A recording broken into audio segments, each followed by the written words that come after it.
Good evening, everyone. I welcome you to our new initiative called the Friday Lecture Series. So each Friday, with a new speaker, we will bring to you a refreshing platform to explore and engage with philosophy, psychology, literature, ideas that crisscross this disciplines, to name a few.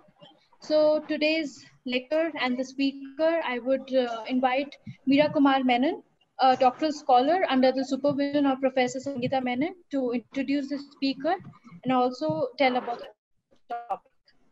Meera, over to you. Hello everyone, very happy to introduce the speaker for today's lecture. We have Harish Bhuvan. Harish is not only a good friend, but also a great human being to me. He is a certified child psychologist in Bangalore. He is the founder of Compassionate Clowns, a counseling center in Bangalore. Among many other things, he is also an NLP practitioner, a Reiki healer, a TED speaker, a reflexologist, a lot of all of these things. So today's lecture is about masks and unmasking ourselves from it. In a very sense, one can say that Harish has a lot of masks. He's a very multifaceted person. It is also interesting to note that Harish has also won a Guinness World Record for his training in POSCO and POSH. So very, very excited to have you here, Harish, today. We'll listen to you. We want to know about all the masks that you wear and how all the masks that we wear as well. So over to you, Harish. Namaste, Meera, and namaste to everyone who is here. Thank you for such a generous introduction.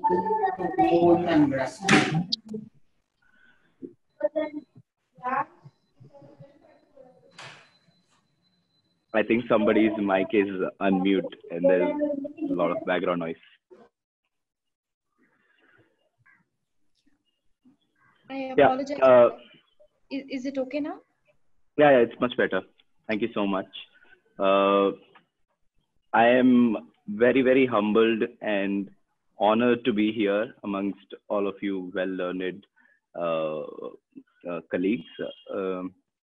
I am actually not all these things that Meera has portrayed to be, but very privileged to be here, very humbled at the same time. And today's topic is a mask to unmask. So Meera, should I just start? I don't know how this works. You can start. You can start. Go ahead. Okay. So today's topic is a mask to unmask. Well, I started learning about masks back in 2013 because that is when I first started clowning. And a clown's mask is the first mask that I consciously realized that I'm wearing. Until then, right from the time I was growing up, there were several masks that all of the people wear. And now with COVID-19, we all have to mandatorily wear a mask, whether we want it or we don't want it. It's for our own safekeeping. So I'm talking about the masks that we wear. And sometimes we are aware of it, sometimes we are unaware of it. But clowning mask is a mask which I wore with awareness. With that, I started delving upon the journey of what are these masks and why do we need this mask. And then I started realizing that I am wearing a mask at every front of my life. I'm wearing a mask when I'm teaching fifth graders. I'm wearing a mask when I'm with my friends. I'm wearing a particular mask when I'm talking to my parents. I'm wearing a mask at every facet of my life, right? Different mask at different place. Even today, right now, I'm wearing a mask where I'm sharing my experiences with all of us. So that forced me to think about what are the masks and who is self, right? Because somewhere deep down, I only make the conscious choice to behave in a certain way in front of some people or in front of certain scenarios or the responsibility or the role that I have taken. So who is self and then who is mask? started asking these questions when I would go and be inside hospital with children. And what is clowning? To give you a brief introduction, we wear colorful paints on our faces. We wear very colorful dresses. We go inside hospital and we cheer the patients, we cheer their caregivers, we cheer doctors, nurses, everyone alike. And this accidentally got started in 2013. And it's been 7 years that Compassionate Clown is functioning now.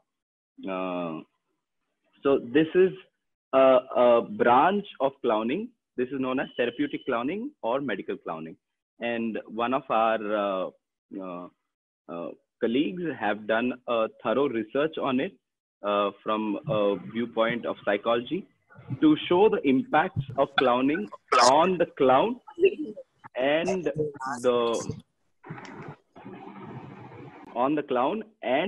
the people whom we are clowning for. So there is a research now. It is not that we are doing something without any empirical evidence. We collected the evidence from hospital, did a thorough research, and then this became a most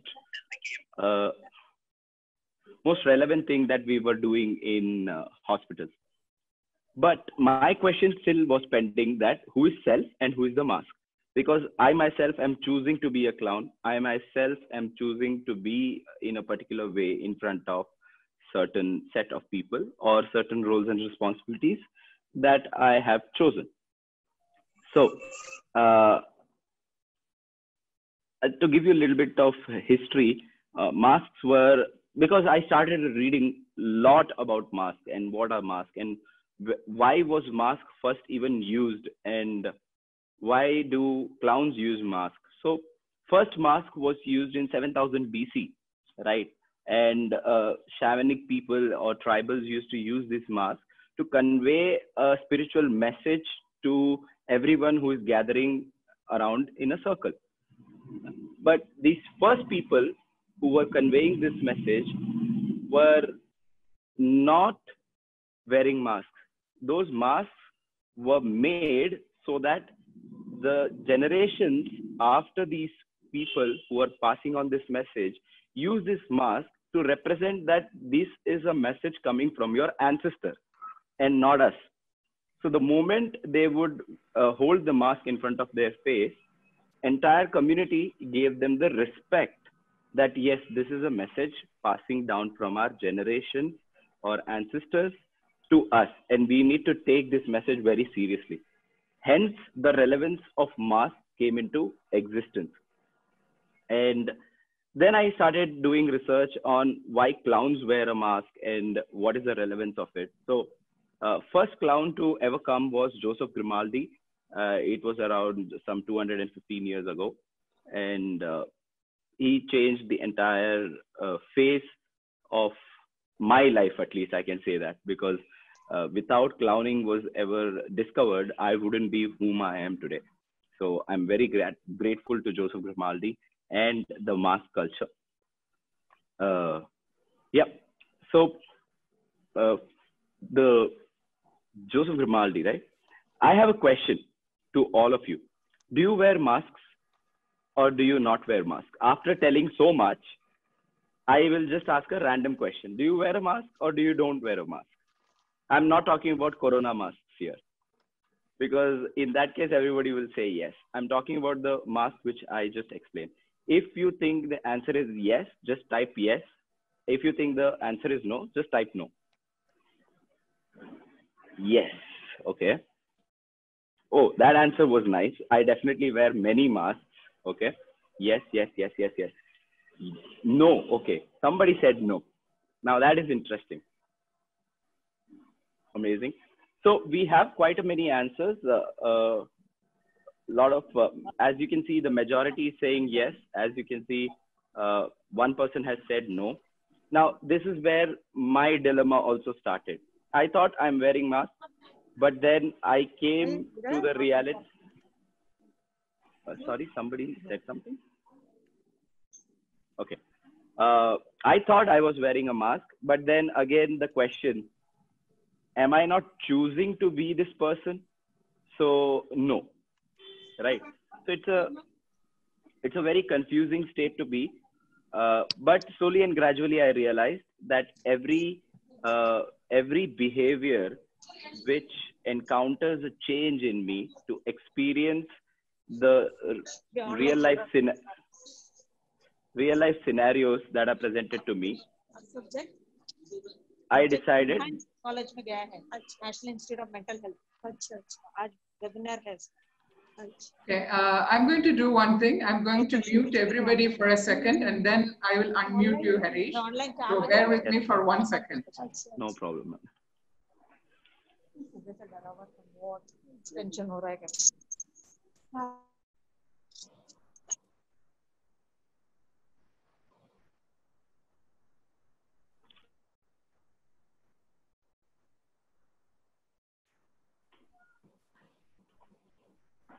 Okay, thank you so much, ma'am. I am actually really scared because of Sangeeta ma'am being here, because Meera just told something about Sangeeta ma'am, and the moment she came in and told, I'm going to mute everyone, I'm like, okay, ma'am. Because Sangeeta ma'am is also one of the reasons why I ended up procuring a world record. This was just revealed to me by Meera because it was one of her interests as well to safeguard children's mental health and sexual health. So from there, it was rooted, the entire project became big, and then we ended up coming. So thank you so much, Sangeeta ma'am. So when you spoke, I just froze. Yeah. So coming back to... I can only say that I'm sorry about that. I'll reduce the temperature. Or I guess I should increase the temperature so your frozen state will change. Thank you. Sorry. Oh my God. Okay. Okay. So now the temperature is increased. I have to take this very seriously, although I am a cloud. And that again poses a dilemma in front of me. But nonetheless, I will try to keep it as entertaining as possible with the topic that we have. Again, something that I always have a trouble and difficulty to comprehend, because a role of a clown is to be always jolly good and take things lightly and create humor out of any circumstance given to them. But over the years, over 7 years, I realized the role of a clown is a very serious task to identify, to... So that is where I'm coming to. I'm not going to jump into the conclusion of the talk.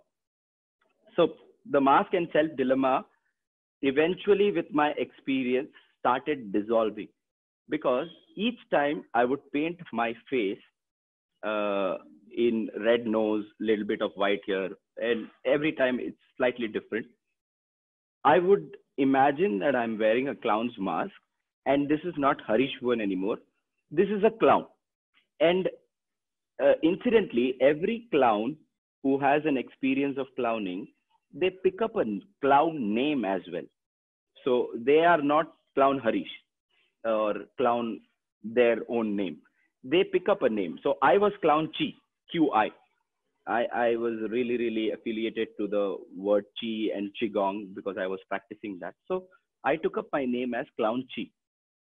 And the moment I would put my face paint on, I would not be Harish anymore. So masking became really distinctive. So Harish is a person and I'm consciously wearing a mask.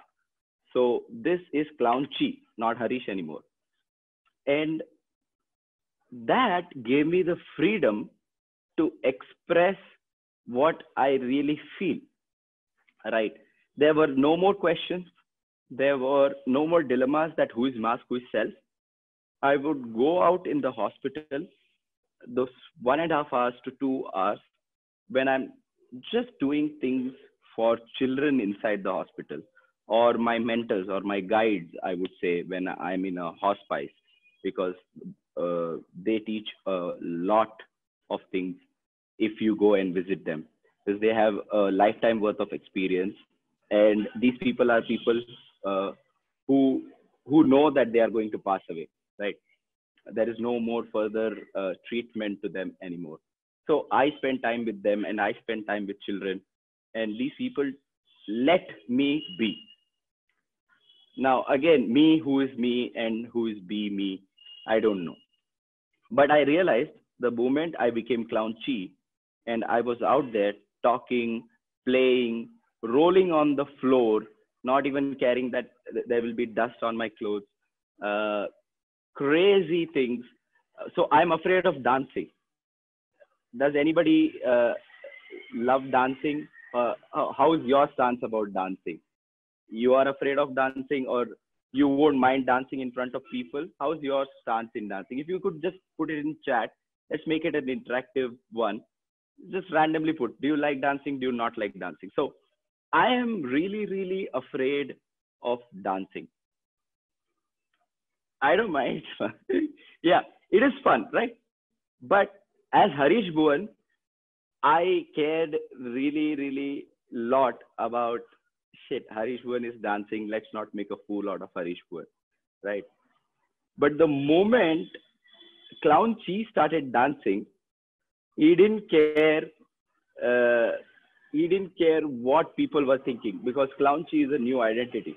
Is a new mask that I created for me.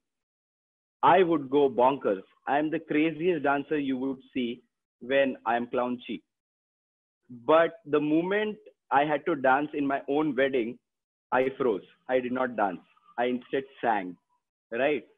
I was so concerned about what people would think of me, that is Harish Bhuvan me, not the real me who is Clown Chi. I could not dance. I froze. Like so many people have said, Devrat ji has said that, yes, you are afraid to begin. Some people have said, I like dance. I love dancing. Yeah. So there is one more mentor of mine who just joined. He just switched on the video and went away. So it is a very, the temperature has risen even more. Yeah. So coming back to, yes. So I froze, and instead of dancing, I sang. But the moment Clown Chi would go to a hospital, wouldn't mind. What were the differences? I started to analyze. And then slowly and gradually, what happened was, I was not bothered about my identity as Harish Bhuvan, because a new identity was in transition, was beginning. That was a clown's identity. And over 3 years or 4 years or 5 years, what ended up happening was, there was no Clown Chi, there was no Harish Bhuvan. There was no me, right? Now, it is a very idealistic way of saying these things, but no, I'm just telling this because I have experienced this, and it is super, super liberating. It is nothing like you might have ever experienced. Now I'm the same way. I feel my heart. I talk what I feel. I am the same way everywhere. Now with my mother, with my father, at my workplace, with my colleagues, with my friends. Earlier, I used to think, what would people think of me? I have to behave in a certain way. But now all of that has vanished. There is no me. There is just a instrument through which work is happening. There is no Harish Bhuvan. But even though in society we require an identity so that people could relate to you. So hence there is Harish Bhuvan, and there is no clown. There is just this instrument living life to its fullest.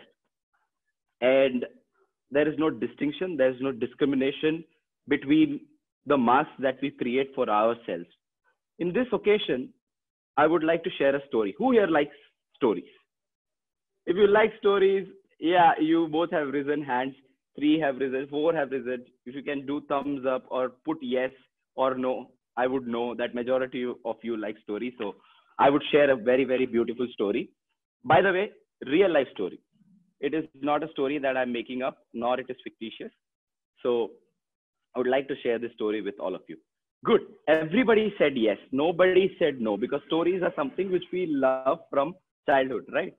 So This story took place on April 5th, 1968. Now, what happened on April 4th, 1968? On April 4th, 1968, Martin Luther King Jr. was assassinated. And the whole world was in shock because he was such a compassionate leader. He fought for the rights, right? There is no black people, there is no white people, there are just people. And he gave a very visionary message. So Martin Luther King Jr. died on 4th April. And on 5th April, the impact was so much that a teacher did something very unethical. Some of you might know this because you all tend to read so much. So some of you might know this, but I'm telling this story. A teacher did something unethical with third graders.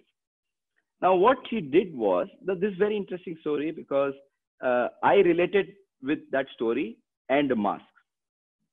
She came to the class and told, some people are privileged, some people are not privileged. Can you tell me who are not privileged? A group of third graders said, yeah, blacks are not privileged, Indians are not privileged, Mexicans are not privileged. So it happened in USA. Now, she said, do you want to do an experiment with children? Yes, she said, yes. And she asked, do you think you all are privileged? All the children were white. So yes, they all said, yeah, we are privileged. We don't mind a privileged life.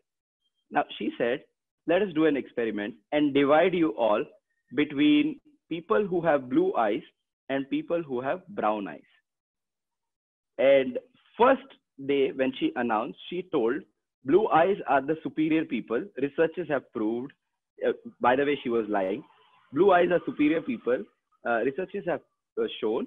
So blue eyes people will be considered to be privileged. They will get to use research extra 5 minutes. They will get to use instruments or playground toys, everything. But brown-eyed people won't get to use any of this. Now, within a day's time, a well-cooperating bunch of third graders turned so vicious. This is her own wordings. They turned so vicious, they started name-calling brown-eyed people as brownie eyes or brown-eyed. And these children felt so disgusted. They came back, and at the end of the day, there was a reflection session where these brown-eyed people said that they were feeling discriminated. And next day, they had to wear a collar so that people would discriminate that they are brown-eyed people, and blue-eyed people could walk freely, roam freely. So next day, teacher called all these students and said, no, you know what? Blue-eyed people are not very strong and smart people.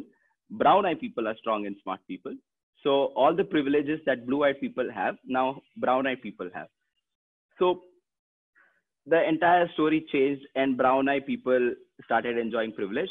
Blue-eyed people were said, you are bluey, you are gluey, things like that. Name calling again started.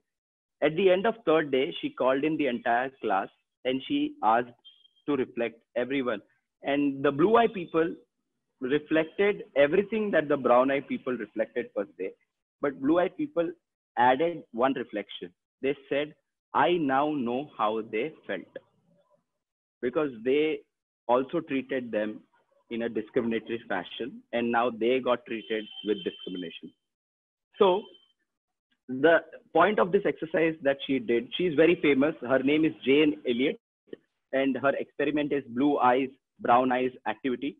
You can go to Google, you can go to YouTube. It is video experiment. So video footages, you will see how children were reacting. I'm sharing this story with all of you. Please do watch it in detail. Because of the time constraint, I just told it very briefly. But if you'll watch it, the experiences shared by those children are so powerful that you will relate to it in terms of discrimination. Now, why I shared this story was because people discriminate us for some things. Even I was called Kalia. So people who know Hindi, it means black-skinned. Kalia, right? I was called Kalia until 6th grade, but somehow by God's grace or whatever energies were around me, I went to the audience. I mean, there is a morning, what is that known as? When children gather together What is it known as? Assembly. Assembly. Yes. Thank you, whoever has helped me. It is known as assembly. So in the assembly morning, I went up to the mic. People were setting things up. Children were gathering, forming lines to stand. I took the mic, I switched it on, and I said, "हाँ हूँ मैं कालिया, अब मुझे चिढ़ा के बताओ." Right? I accepted that fact. So I took the power of them discriminating me from them by just accepting that I am this. So I accepted that mask. Now it is up to us to accept the mask that we perceive it to be discriminatory, or we accept the mask that gives us liberty. So with clowning, I have learned that I have to slowly and gradually go towards acceptance of all masks, because the moment I start accepting this mask, that mask, then there are no lines, there is no compartmental, there is no compartmentalization. I am just me all the time with anyone and everyone. And that tool was provided to me by clowning. So these days I do a cancer support group. Now, I am not discriminating people who have cancer from me, because I somewhere accepted that people do get cancer, right? It is a simple choice of nature. It can come however. The causes are still undefined. Anybody can get it. So I go in to the support group with that message etched in my mind that even tomorrow, even I can have. So I go in with that. And tomorrow, even all of you can be healed of cancer. With that comes a great power of me understanding these stories while people are sharing these stories with me. And one mask to shed all the masks is, I would now term this as, because I wore a mask, knew it that it was a mask, a clown's mask, but with life's journey of 7 years, I realized that there is no mask, there is no me, and there is no clown chi. It is just an instrument, and work is happening through me. So I get the gratitude, I accept it humbly, and I am throughout 24/7 doing compassionate kind deeds to all around me. And one last thing I would like to say, with that I would end my today's sharing, is that a lot of people talk about self-acceptance, self-value, love yourself more. Yes, I do agree with all of that. With acceptance, you can shed all the masks. But I have one more request from all of you, and to say this with utmost request, is that we are what our community is. We become whom we are surrounded by. If in childhood I was given a group of people who did not have values that made me who I am, I wouldn't be sitting here today talking about these things. So I am constantly trying to make the community around me a better place by constantly serving. Yes, the duty to self comes first, but after you've taken care of yourself, please do take care of community around you, because everyone needs to shed their masks. And if you are providing that safe space, then there won't be any masks. There will be true instruments just doing work to each other to make a world a better place. Thank you. Thank you so much. Meera, I hope it was under time. It was on time? Yes. Oh, Sangeeta madam has switched on the video. Thank you for the lecture, sir. Are there any questions, any comments, any suggestions that you would want to discuss? You may write it in the chat box, or you may unmute yourself and speak. Any questions, comments, a discussion point? Please feel free to write it in the chat box.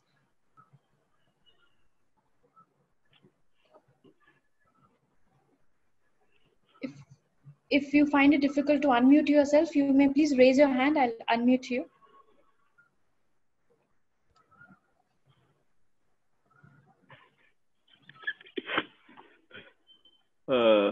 So are you praying that there won't be any questions?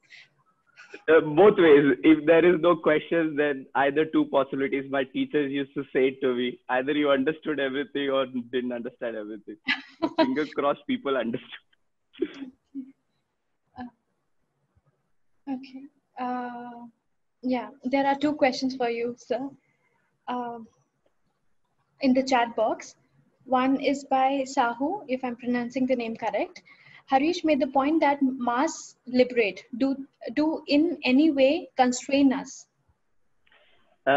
Yes, because the moment we have several masks, the moment we have so many compartments to carry within ourselves, it is a humongous task, and any task consumes your energy, right? The more energy you get consumed in maintaining so many facades or so many masks, what happens is you have very less energy to be productive and do what really has to be done through you. So masks do constrain, uh, and the liberation is to accept all these masks. So what happens is you're slowly shedding the mask, you are unmasking. So in a way, initially a clown's mask liberated me, but acceptance towards all masks liberated me. That's when I unmasked everything. So now there is no mask, so nothing to constrain me. I can give like 100% of my energy and time to something I really feel like doing. So yes. The next question is by Krishna Kumar. Harish, would it be wise to say some masks are worn out of fear? Definitely, like the story that I shared, right, about discrimination, the protest that is happening right now, Black Lives Matter hashtag, right? All lives matter, by the way. So the protest that is happening, why are these people so angry? And yeah, I can understand there is a legitimate reason, but the moment they are accepting, yeah, you are black, the entire thing is coming out of fear that we want our place in the society, right? So I think a lot of fear is there. The way we are being treated is one of the major issues. It is very political in nature, yes, no doubt. I'm not going to share anything about it, but to me, even today my friends tease me as Kalia, right? And now that I've accepted it, I don't have to fight for my space in the society. I am more focused on the work that I am doing, and the work is speaking for itself. And I'm going to various places and sharing my experiences. So that happens. The moment I start fighting for a cause, it means that there is a fear in me. There is an insecurity within me towards that cause or towards that thing that I'm fighting for. There are a lot of things worth fighting for. I'm not saying that you should not fight and total acceptance is the way. Yes, that would be the ideal way. But yes, there are a lot of fears. But the moment you start accepting those fears, I think those masks will automatically shed itself. So I will keep my answers strictly in alignment with the lecture. I won't vary. Yeah. There's a comment by Shilpa B. Whenever I tried to not use a mask and just be, people around me don't seem to take it well. Then I'm forced to communicate with wearing a mask. Yes, yes. I was expecting this question because this did happen, and it constantly is still happening. And my wife still tells me, people can't be like you, and you can't always be right. Like there are comments like this, but what I feel is the more and more we are we are communicating, and the moment we have accepted the reality, the true mask or no self, let's call it the unmasked version, right? The moment we are accepting the unmasked version of ourselves, what happens is people are threatened. They challenge you because they are afraid of the liberation that you are getting. So they challenge you and they force you to come back to the shell. But the moment you are constantly communicating like without any mask, eventually they will automatically, gradually match your wavelength because you are constantly around them, right? And your vibe affects the vibe of tribe. So if you are practicing unmasking, practice it, no doubt. Any change is not welcomed without resistance. If it is welcome without resistance, then that is not change at all. You're still in your comfortable space. It has to be resisted. You have to make your way around it, and it is a tough task. Not saying it is very easy. It took me 7 years, and hence I'm able to talk about it today. There's a comment by Hari Krishnan. Wonderful talk. Just a minute. Wonderful talk. Thank you, Harish. I was thinking if the reason for wearing a mask is out of love, then I feel it is okay. For example, if a baby tries to touch fire, mother would become angry and even may beat. But this mask of anger is out of love for the child. Yeah, I would agree this. No comments in Vatsalya. Vatsalya is a form of love which comes from only parents, right? And I can never explain it because I'm not a parent yet. But I have felt a great deal of compassion towards all the children in school, and we do tend to get attached. And the anger, it can only exist if we care for somebody. Randomly a person in the street cannot affect me, cannot bother me, because anger will only come if we care about someone. There is something wrong happening with our relationship and their relationship. So yes, I no objections, Hari Krishnan sir. Totally agree. Yeah. Ma'am, can we take more comments and questions? Yeah, I think we have time till 5 o'clock. So this lecture was only 20 minutes. So. Yeah, okay. There's another question by Sahu. In psychotherapy, would it be correct to say that the therapist wears a mask, hopefully for the client's benefit? And a question related to Hari Krishnan's, can mask then authenticate humans' relationships? Okay.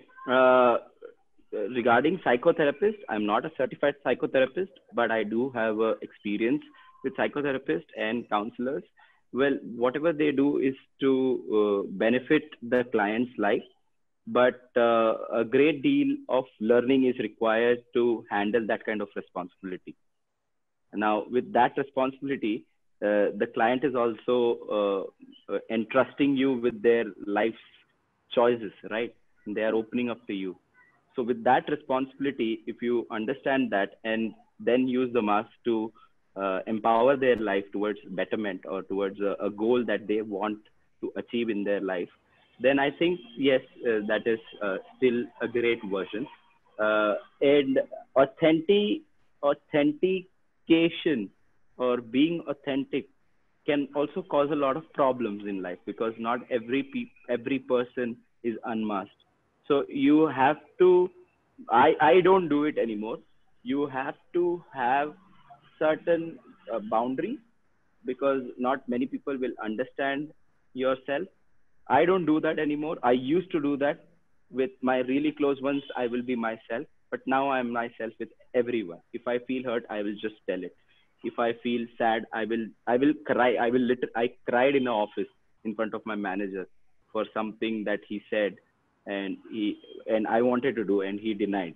He denied out of the company's goal alignments, right? And I started crying because I really wanted to do. So I have reached that place where I am not afraid to be authentic anymore. But yes, it can cause a lot of troubles in the beginning to reach there. I will say, like any change, there is a transition period required from chaos to order.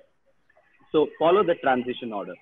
Don't overnight become authentic because, like, yeah, you get what I'm saying. I won't explain it further. Yeah. Dr. Srinivas has a question. Can you share your experience with children? Okay. Yes, I will share one experience. It is very beautiful and close to my heart. I have mentioned in one of my talks also. It was Ramesh, who was a malnourished child, and we were not allowed inside that ward because there were high chances of him procuring infection. So we were asked by Ramesh's mother to come and spend some time with Ramesh.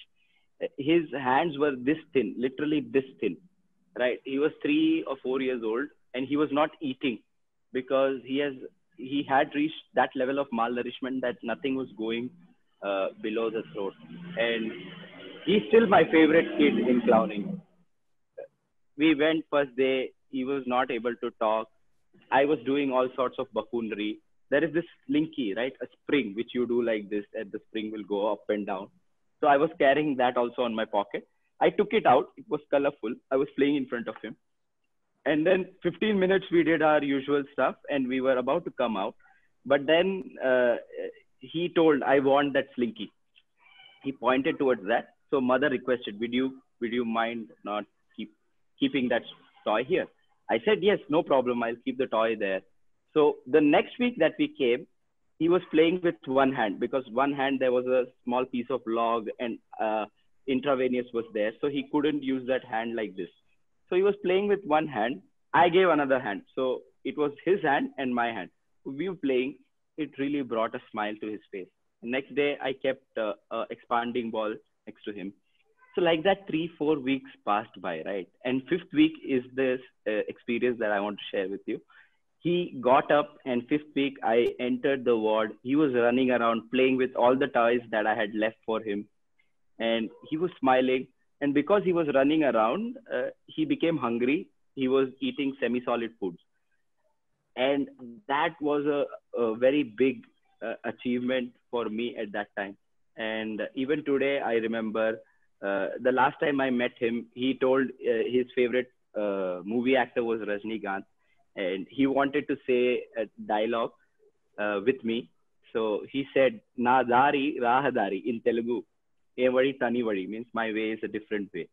So that is one of the most cherished experience I will carry. There are a number of experiences, but this is the closest to my heart. The next question is by Lalantika.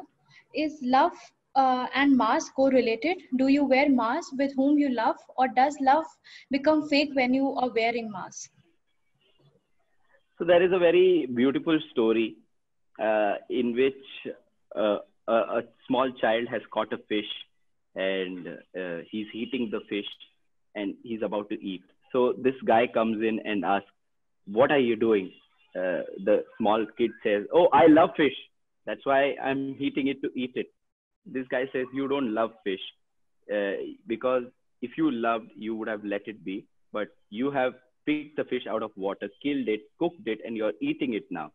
So this is not love. This is something which you want out of that. So that is totally biased towards oneself, right? If it would have been love, it is not this. This is known as fish love. So even this guy is a famous philosopher, and this fish love story is there in YouTube. You could go watch. So whenever somebody talks about love and they share their experience, I just share the story and I say, is it fish love or is it true love? True love means you just let them be and you are yourself. There is a mutual respect for space and you just love, right? There's no expectation.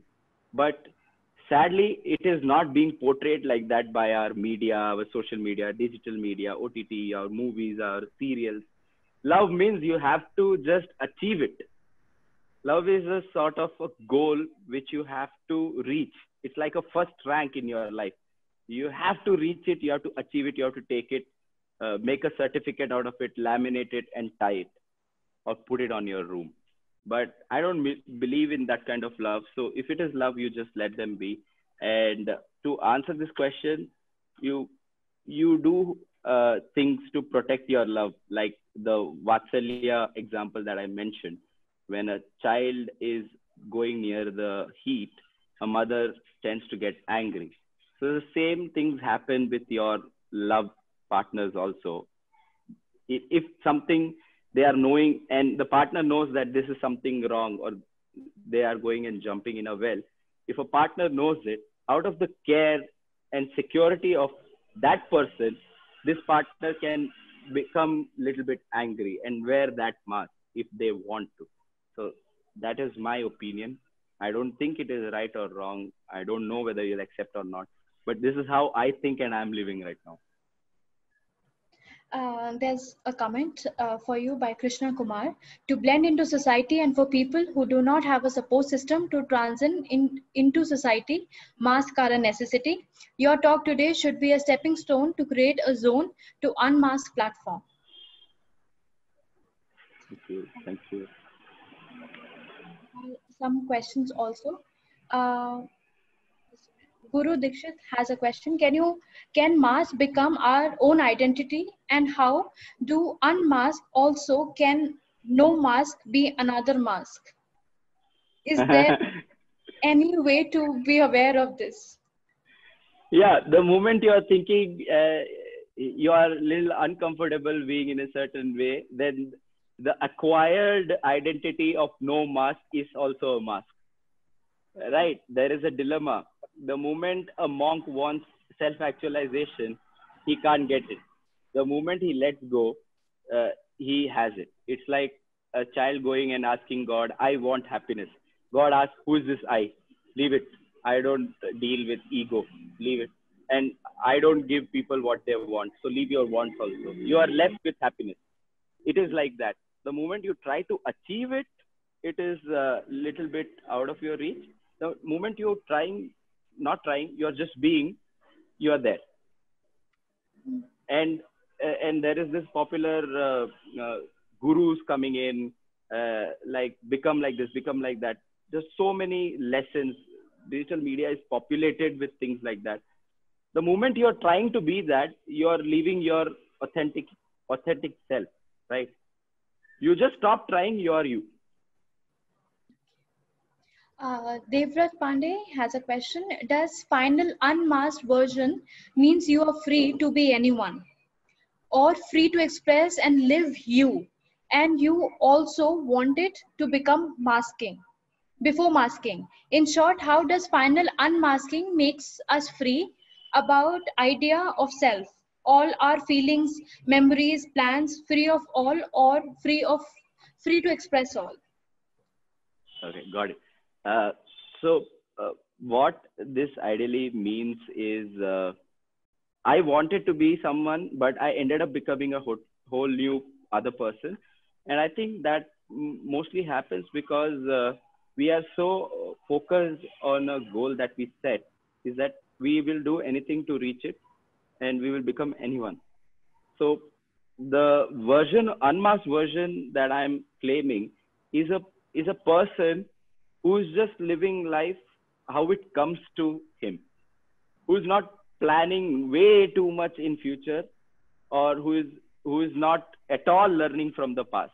No, past teaches us, future is hope and inspiration to go towards, but I have no plans. Yes, there is a vague thing which I can expect and I thrive towards that. But if something else comes along the way, for example, today what I am doing, cancer support group, in my dreams also, I was not thinking that I will end up in that line. I was so afraid of hospitals, medicine, even clowning. I have a phobia of hospitals, and today I'm working in hospitals. So if something is coming towards you, you live that and you are authentic self. But the moment you try to plan every single minute details, nothing wrong in planning, I will not go against it. But in respect to unmasked version, I think a balance of what you want to do with your life in regards of community, in regards of service, with the flow of nature. I think if we get this, an idea of self will come on its own, and you will become free to express whatever you want to express. Like today, I have gone against a lot of views that people have, but I'm just flowing. I prepared so much for this talk, but even last night until 3 o'clock, I was up and I was preparing for this talk. Then I realized the moment I'm preparing, I'm a masked version. So until 3:30, I cleared my headspace. I just did meditation while I was sitting, and I closed my eyes and I thought, what all should I do? There should be some structure minimum. So I wrote 4 points down and I just looked at my book only 4 times. Rest all stories came to me and I shared it with you. So you become free to express like that. The next question is by Dr. Shankar Rajaraman. Can we wear a mask to amuse ourselves? Consciously wear a mask to just understand others' response to it. Yeah, I mean, if Jane Elliott could do it, could experiment with blue eyes, brown eyes to cultivate a learning. If you want to learn, yes, you can do it. I have written some quote there. Do whatever makes you happy without hurting others. As long as it's not hurting others and you are learning something out of it, yes, why not? But don't get addicted to it. Nothing too much or nothing less makes you feel good. It should be like salt to the taste. The next question is, what is this authentic self? At what age do you get it? Well, I am 30, so I don't know what others are feeling, but authentic self to me is, I can't explain it for everybody. I can just explain it in terms of me, because this instrument, so I call it an instrument. I take care of this instrument so that I could do work in community, still thrive.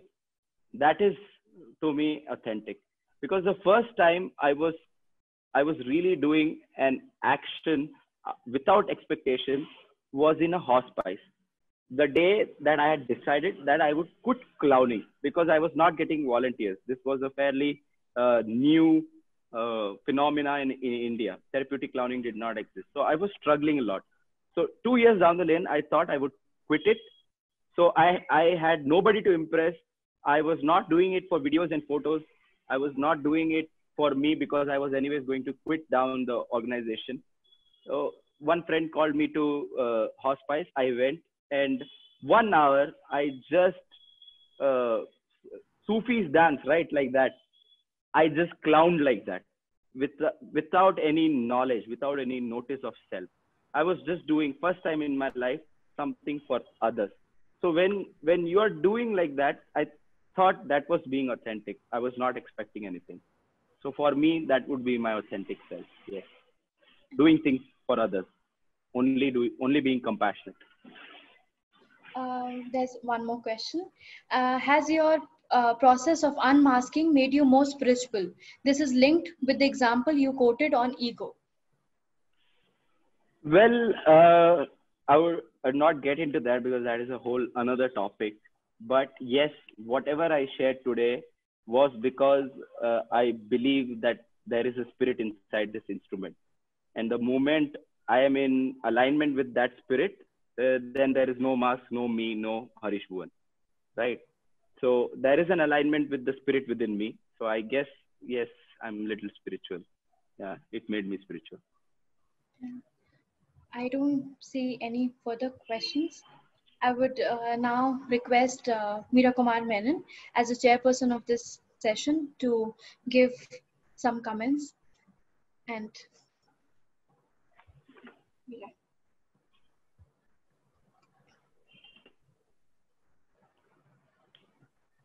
Mute. Meera, you're on mute. Yeah. Yeah. Hello, everyone, and thank you, Hari, for that very impressive talk. Although it was short, I think a lot of people had a lot of questions, which made it very, very interesting. So I wanted to ask you a little bit about how your ideas of healing is something that you also focus on enabling rather than just healing. It's something that I've heard you say many times. Also, something else that I wanted to just touch upon briefly, maybe because we are also at the end of the session, is how you took that journey around India, learning, so many things without having any money in your hand. So Hari is a very interesting person like that. And you completely banked on other people's empathy and compassion to move forward in that journey. Yeah. And I'm sure it must have taught you a lot of things. While we tend to think that, we cannot trust others so much, or others might not be as compassionate as we are, and things like that. You had that in trust and belief in other people rather than in yourself to just go ahead and do it. So maybe a short comment on that if you can. And apart from that, I would like to say that you spoke a lot about masks and different people wearing different masks. We ourselves wearing so. No matter what masks we are wearing, within that mask we have a self that is smiling. So that's with that I'll leave. So please feel free to answer these questions, Harish.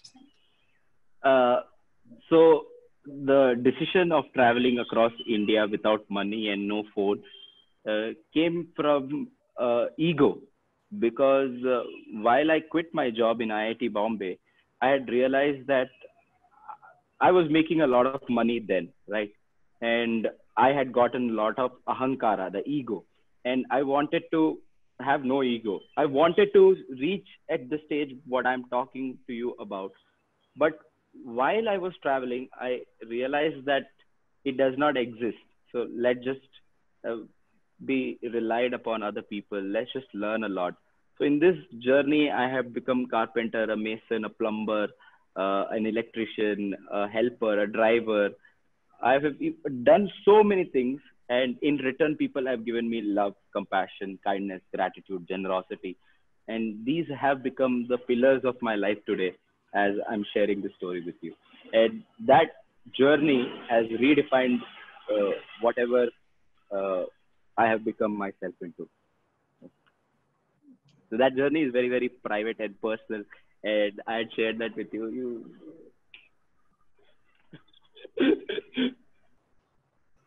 Okay. Thank you so much. I would now like to invite Professor Sangeeta Menon, Head and Dean, NIA CSP. Ma'am, a few words. Yeah, well, thank you, Niharika. When Meera suggested your name, Harish Bhuvan, he didn't know that we will have lots of insights about mask from you, and that too through your own life stories. So you kind of became the center character in that and bring these narratives to us. So thank you. I thank you on behalf of the coordinators and also on behalf of Meera. I'm sure she will thank you on her behalf as well. Well, I just wanted to say a line on this forum because this is the second NIAS CSP Friday lecture. This forum itself is to break a particular binary of very so-called senior, established, expert, fantastic people giving talks. But these are talks by people, ordinary people who are good in doing extraordinary things. So the Friday lectures are for people who are different in their life and who make a story from a very original standpoint. So this is just an advertisement bit which I did at the end. Thank you, Niharika. Thank you, ma'am. I thank you, Harish, on behalf of our team and also Niaz for the wonderful lectures. I thank all the participants. And of course, I thank our supervisor and the head of Niaz CSP, Professor Sangeeta Menon, for such a creative platform and initiative. For the next Friday, we'll meet you back again with a new lecture on cognitive behavioral therapy for normal beings. This lecture is by a research assistant in our team only, Priyanka S. We'll catch you back again with a new interesting lectures. And thank you everyone for coming online today and attending this talk. See you again. Thank you. Thank you. Yeah, sir, you want to say something? Yes. Yes, sir. No, sorry. So I have to unmute. Yeah. Yes. Yeah. Sorry. I just want to thank Meera for inviting me. Thanks, Sangeeta ma'am, for giving me work from 3 years ago and even today. Unknowingly, we were connected for the world record also. And thank you all the very, very patient listeners and for all the kind compliments. Thank you so much. Thank you. Thank you, everyone.